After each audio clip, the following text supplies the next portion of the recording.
Fintech, దీన్నే full ఫామ్లో financial technologies. ఇది future of jobs.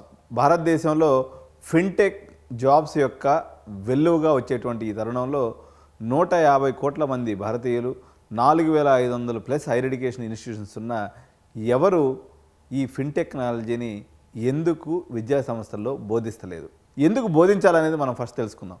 Fintech market అనేది $420 బిలియన్ మార్కెట్కి చేరుకునేటువంటి అవకాశం ఉంది 2029 లోపల. ఓకే, సిఏజిఆర్ రిపోర్ట్ వచ్చేసి దీని యొక్క గ్రోత్ రేట్ చూసుకున్నప్పుడు 31% ఉందండి.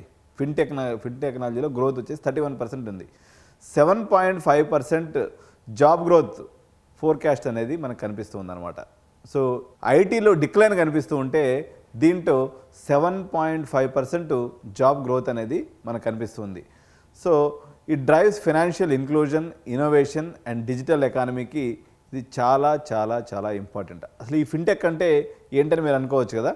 ఇది Paytm, Google pay, PhonePe, cred ఇటువంటివన్నీ మీరు వాడుతూ ఉన్నారు కదా. ఇవన్నీ పనిచేయాలన్నట్లయితే ఈ ఫిన్టెక్తో కూడుకున్నటువంటి ఇంజనీర్స్ అందరూ కూడా బ్యాక్ ఎండ్లో పనిచేయాల్సినటువంటి అవసరం ఉంది. ఎందుకు భారతదేశంలో ఉన్నటువంటి 4500 ఇన్స్టిట్యూషన్స్ ఈ సబ్జెక్ట్ని పక్కన పెట్టినాయి అనుకున్నట్లయితే రిజిడిటీ అండి. మేము పట్టుకున్న కుందేలకి మూడే కాలు, మేము తెలుసుకున్న విషయమే కరెక్టు, ట్రెడిషనల్ కరికులమే జిందాబాద్. ఇది మొదటి కారణం అయితే ల్యాక్ ఆఫ్ ఫ్యాకల్టీ ఇన్ఫ్రాస్ట్రక్చర్. నా ఫ్యాకల్టీకి తెలియదు, నా ప్రిన్సిపాల్కి తెలియదు, నా జేఎన్టీయూ వీసీకి తెలియదు. ఎవరు చెప్పాలి? ఇండస్ట్రీ అకాడమియా డిస్కనెక్ట్ అనేది ఇక్కడ క్లారిటీగా కనిపిస్తూ ఉంది. Okay, resistance to introduce new and fast moving సబ్జెక్ట్స్ని పెట్టడానికి చాలా వీళ్ళు రెసిస్టెన్స్ అయితే కనిపిస్తుంది. అందువల్ల ఇండియన్ కాలేజెస్ ఈ యొక్క ఫిన్టెక్ని చేస్తాయి.